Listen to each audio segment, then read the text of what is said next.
Hi my friend, it's Pat Sloan here, and I wanted to do this bonus video because the Make-A-Wish quilts are all up for raffle. Oh my goodness, it is so exciting. So what happens is with the Make-A-Wish, there's the charity fundraiser that Fat Quarter Shop has been hosting for the last 8 months, whatever it is that we've been doing it, and we've been making blocks each month to make the beautiful moonbeam quilt that you see here, and this is my version that you see here. And the Fat Quarter Shop, of course, Kimberly Jolly made hers. Then there are 2 other people, Lisa Alexander, my friend, who is the director of marketing over at Moda, and also Robin Pickens, who is a Moda designer. Many of you love Robin's fabrics, and she's an amazing gal.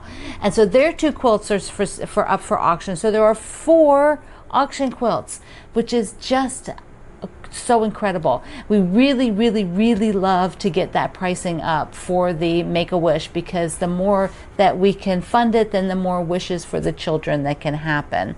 And what we've got is the raffle is up. It'll be up until September 22nd. So let me show you how to go about getting your raffle tickets. Here is the raffle page. When you come here, you're going to see all 4 quilts. Here is Kimberly's, the original one, then mine, and it tells you a little bit about it. There's sizes if they happen to have been different. There's just the one picture here. I'm going to show you their article then. This quilt here is Gorgeous by Lisa Alexander, and the 4th quilt is by Robin Pickens, and it is using her fabric line. Isn't that, there they go. So what you're going to do is you can either do a general donation to the whole thing, which is not buying a raffle ticket. So this is the general donation. And if you want your name in the list, fine. If not, do it anonymous. What you need to do to buy a raffle ticket is click. So here, we got to get that number up, folks. Just 74. We've got to get that number up when I tape this anyways. I'm sure it's more now. You'll click here, and then you can buy your tickets. So you can say how many tickets you want to buy, and here's 4 tickets for $5. You know, so, you know, it gives you, you could just do a click, or you can do however many. So if you wanted to do a $40 amount of tickets, you would get 8 tickets, and then you would click to purchase and then go ahead and process out. And that is by quilt. So if you want to then also buy tickets for Lisa's quilt, then you would come here and do the exact same thing. So it's by quilt. And then they have some other information here if you want to know. Now the link, when you have this here, it takes you over to their raffle page to see more photos. So if you want to see a few more photos, here is the raffle page, and how to enter. You can also just do a general donation. They have that in there still. There's mine, so the front and the back, which you saw in my other video the other day. And here is Lisa's, Gorgeous. Here is Robin's, and Kimberly's, which you've been seeing for the entire quilt along. So that is all the information, and I hope that you will just come over here and find an incredible generosity that you have. Use your incredible generosity and bid on the quilts that you might like to win. Yeah, aren't they wonderful? So wonderful.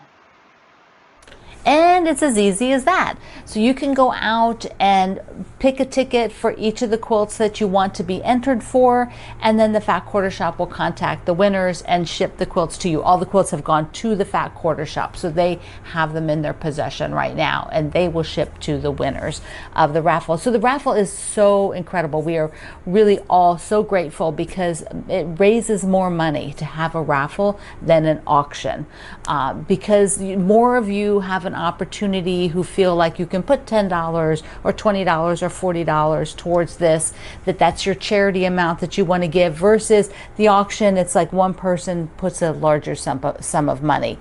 So it is a different, they're 2 different kind of concepts.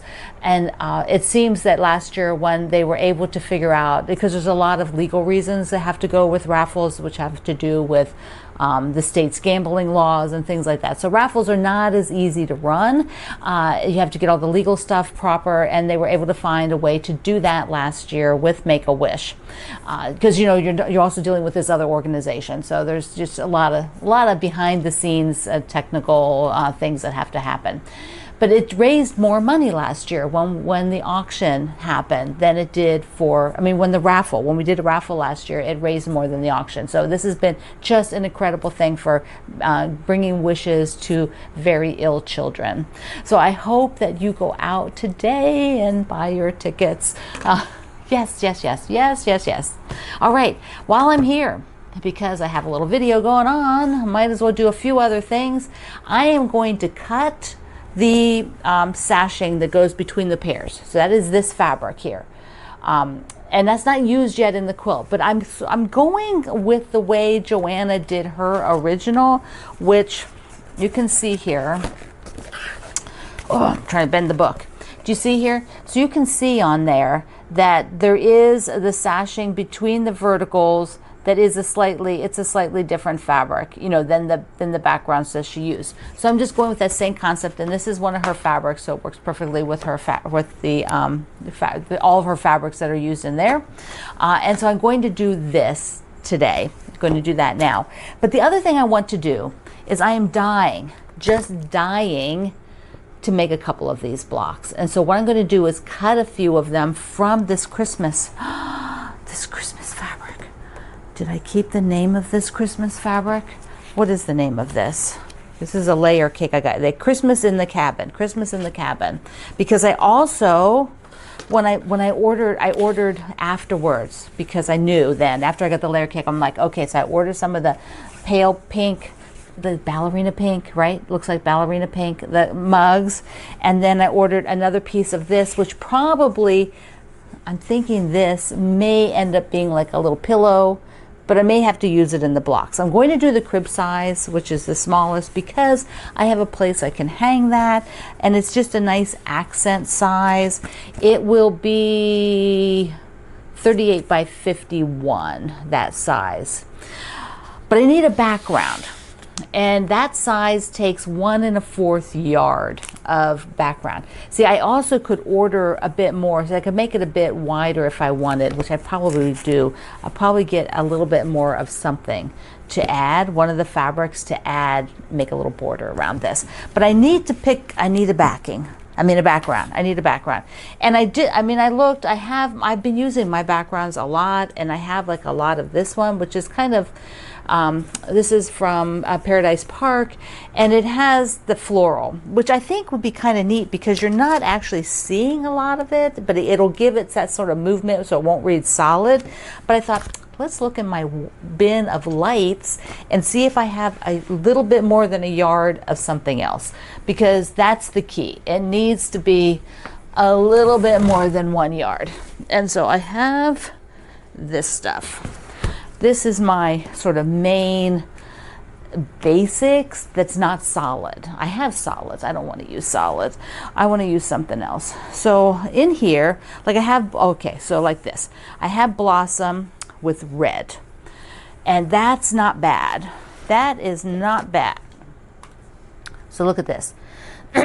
Because it's, even though this is more true red, and this is more, I would say that's a little bit more orangey red, and but they're just tiny little blossoms. And so I think that's not a bad option. Now I do have, I'm looking here. Now this, I don't have enough of that. But like if this were not blue and I had a lot more and unicorns existed, then we could think about that. I have this, which is kind of cool because it's got but I don't think there's enough. No. Let me hold this up. Yeah. So this is, roughly, right? You do this roughly a yard. And so I don't think this is, no, it's not even a yard. That's not quite a yard. And I don't think I have more of it. Although, could I order more? Oh, probably not. It was from that Old Glory line from the summer. And that was a really popular line. So I don't know. I could check and see if there's any, but here, you can root through this with me. These are all, of course, yeah, there we go. These are all fat quarters. I mean, it looks like a big lump, but it's all fat quarters of different dots, so I can see the colors. So they're all different pieces. That's not one big piece. This is also another one with a lot of colors on it. Okay, so how much of this is there? We're doing the arm thing, which is, whoops, so that had a little piece fall out. I'm not sure that's the same line. See, yeah, once again, this is probably a yard. Maybe not quite. I'm just throwing it over here on the table. No, they're not quite a yard. So, you know, like what it means is I used a little bit of them for something. Just enough to mess it up and not be 1 1/4 yard. I do have this, which I've used quite a bit. It's the same blossom as this red, but in gold. And with this, I have one bigger piece, yes, with a chunk out. But let's see. So like pretend the chunk's not, ooh. Plus I have a handful. Okay, so how is that? Okay, so that's a yard. So up to where this cutout is here, that's a yard. So I've got then the cutout, it says a yard and 1/4.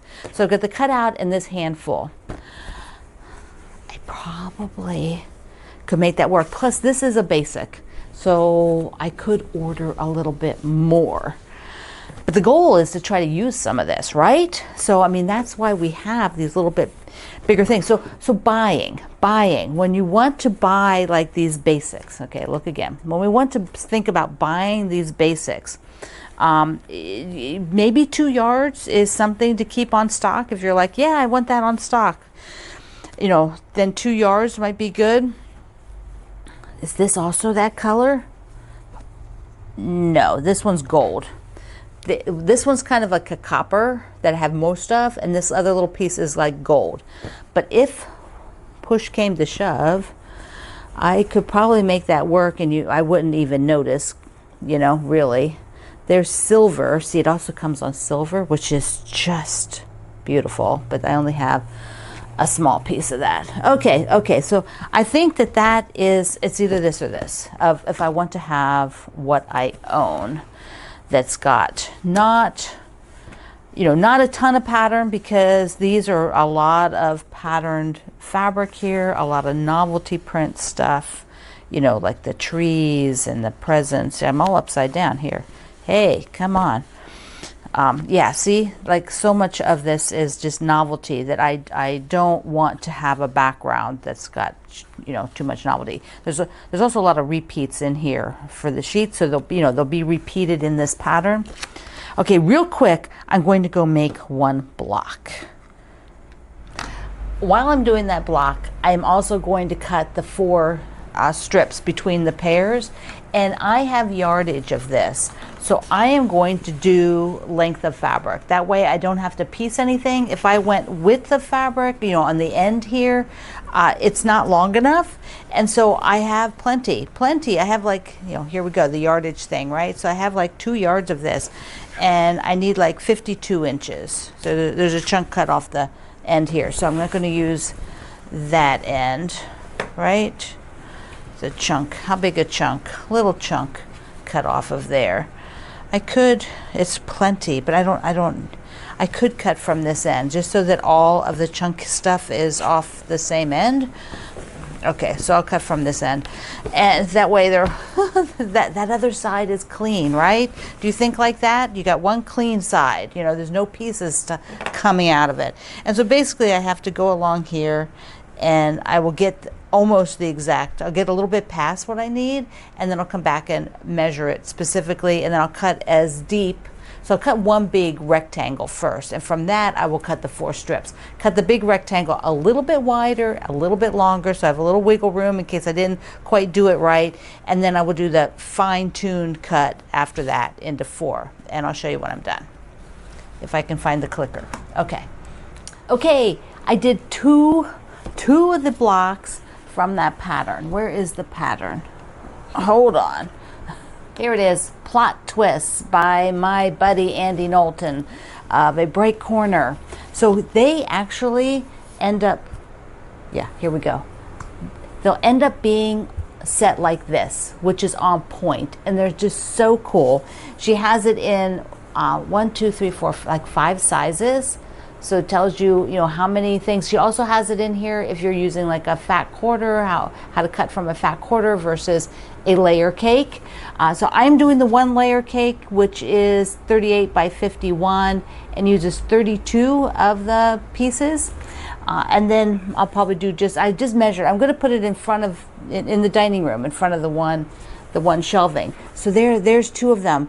So cute. And because my fabric's all directional, they will be sort of, a little shifted. They're not going to be straight up and down, because if they were straight up and down, I would need to cut them from yardage, because there's not the width of the layer cake. And the beauty of this is being able to just, take the layer cake and cut strips.